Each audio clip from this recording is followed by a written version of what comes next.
Akustik kelautan merupakan teori tentang gelombang suara atau akustik dan perambatannya di air laut. Objek akustik kelautan adalah proses pembentukan gelombang suara dan sifat-sifat perambatannya, serta proses-proses selanjutnya hanya dibatasi pada medium air laut. Akustik merupakan teori yang memaparkan tentang gelombang suara dan perambatannya pada suatu media. Akustik kelautan merupakan teori tentang gelombang suara dan perambatannya dalam media air laut. Penggunaan aplikasi akustik kelautan dalam berbagai bidang seperti bidang militer. Negara Amerika yang telah mengembangkan akustik dan menghasilkan suatu akustik perangkat long range merupakan perangkat jarak jauh yang berasal dan peringatan beam yang diarahkan akustik. Long range dikembangkan untuk berkomunikasi pada rentang operasional dengan kewenangan dan unggul dalam tinggi kebisingan pada lingkungan ambien. Pada bidang biologi, ini penggunaannya digunakan untuk suatu kajian pengetahuan dalam menentukan jenis spesies, tingkah laku ikan, serta organisme lainnya. Sedangkan pada bidang perkapalan, akustik laut digunakan untuk perancangan alat tangkap berbasis akustik agar hasil tangkapan maksimal dan tepat sasaran. Bidang pemetaan digunakan untuk memperoleh data dari pengukuran kedalaman dengan alat akustik yang nantinya dapat dijadikan suatu peta dasar laut. Untuk bidang oceanografi kelautan digunakan untuk menyajikan suatu kajian ilmu pengetahuan yang mempelajari tentang sifat-sifat laut. Dalam bidang industri diaplikasikan untuk menentukan lokasi yang sesuai dengan metode pendeteksian dasar laut dan menganalisis dampak yang akan terjadi jika industri tersebut dibangun di daerah tersebut. Akustik kelautan adalah ilmu yang mempelajari rambatan gelombang suara pada kolom air laut. Permasalahan-permasalahan yang dibahas dalam akustik kelautan ini seperti kecepatan gelombang suara, waktu, dan kedalaman perairan. Hal-hal yang mendasari dalam mempelajari akustik lautan yaitu laut yang begitu luas dan dalam. Manusia sudah pernah ke planet terjauh tetapi belum pernah ke laut terdalam, sehingga dibutuhkannya alat dan metode untuk melakukan pendeskripsian kolom dan dasar laut. Metode akustik merupakan proses-proses pendeteksian target di laut dengan mempertimbangkan proses seperti perempatan suara, karakteristik suara, faktor lingkungan, dan kondisi target. Kelebihan dari metode akustik ini seperti berkecepatan tinggi, estimasi stok ikan secara langsung, dan memproses data secara real-time tepat dan akurat.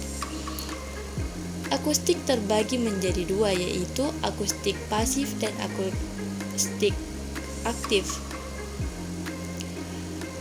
Akustik pasif merupakan suatu aksi mendengarkan gelombang suara yang datang dari berbagai objek pada kolom perairan.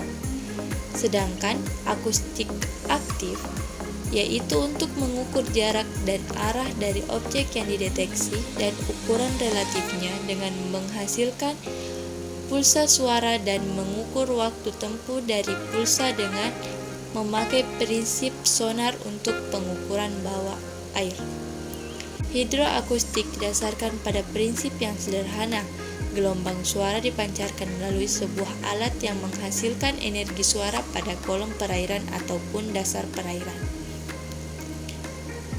Hal ini mengubah energi listrik menjadi mekanik. Kecepatan energi suara di perairan mencapai 1.500 meter per sekon. Ketika energi tersebut mengenai suatu target, maka akan dikembalikan pada bentuk echo yang nanti akan dikembalikan ke receiver dengan menentukan selang waktu antara pulsa yang dipancarkan dan diterima.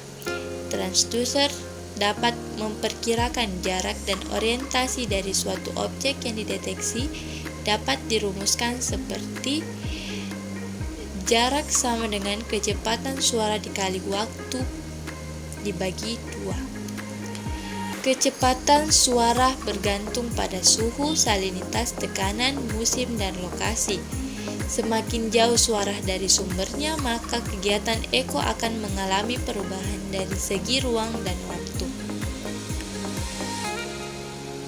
Shadow zone adalah suatu wilayah yang dimana gelombang suara tidak dapat merambat atau lemah, sehingga hampir tidak dapat merambat dalam suatu medium.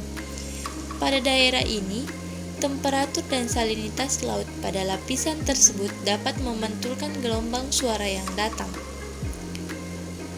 Pengaruh yang paling nyata terlihat yaitu jika terjadi kenaikan suhu air laut sebesar 1 derajat Celcius, maka menyebabkan meningkatnya kecepatan suara sebesar 1 meter per detik. Akibatnya, jika suhu meningkat menurut kedalaman, maka gelombang suara yang dipancarkan akan cenderung dibelokkan ke arah permukaan air. Sebaliknya, jika suhu menurun karena kedalaman, maka gelombang suara akan cenderung dibelokkan ke permukaan dan dasar perairan. Maka terdapat wilayah yang tidak terjadi perambatan gelombang suara. Jarak dari sumber suara ke shadow zone ditentukan oleh laju perubahan suhu terhadap kedalaman sumber suara, dan kedalaman penerima suara. Berikut merupakan gambar pembentukan shadow zone, di mana shadow zone yang merupakan wilayah di suara tidak dapat merambat. Hal tersebut dapat dijelaskan dengan mengingat lapisan yang ada di kolom air laut. Kolom air laut terbagi menjadi 3 lapisan, yaitu lapisan tercampur atau mixed layer yang merupakan lapisan homogen di mana suhu konstan. Walaupun demikian, kecepatan suara pada lapisan ini bertambah terhadap kedalaman karena adanya pengaruh dari pertambahan tekanan. Lapisan thermogen di mana penurunan suhu yang cepat yang lebih mendominasi dibandingkan pertambahan tekanan hingga kecepatan suara pada lapisan ini berkurang terhadap kedalaman. Lapisan laut dalam atau deep water merupakan peningkatan tekanan lebih dominan yang terjadi penurunan suhu. Antusiasi gelombang suara yang merupakan kekuatan signal berkurang atau melemah bila jaraknya terlalu jauh melalui media transmisi, baik dengan menggunakan media transmisi guide seperti kabel atau media transmisi unguided seperti gelombang. Di lain, atenuasi adalah melemahnya sinyal yang diakibatkan oleh adanya jarak yang semakin jauh yang harus ditempuh oleh suatu sinyal, dan juga oleh karena semakin tingginya frekuensi sinyal mengalami berbagai perlakuan dari medium yang dilaluinya. Biasa terjadi sebelum pantulan atau refleksi dari gelombang suara. Medium seperti jaringan akan menurunkan amplitudo dan intensitas ketika suara menembusnya. Reduksi amplitudo dan intensitas gelombang dalam perjalanan melewati medium disebut atenuasi. Ketika gelombang suara melewati suatu medium, intensitasnya semakin berkurang dengan bertambahnya kedalaman. Hal yang menyebabkan pelemahan gelombang adalah proses refraksi, hamburan, dan absorpsi.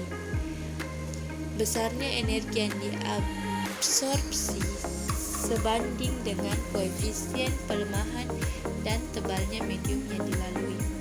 Setiap medium memiliki koefisien pelemahannya yang berbeda-beda. Semakin kecil koefisien pelemahan, maka semakin baik medium itu sebagai media penghantar. Penyerapan energi gelombang ultrasonik akan mengakibatkan berkurangnya amplitudo gelombang ultrasonik. Cukup sekian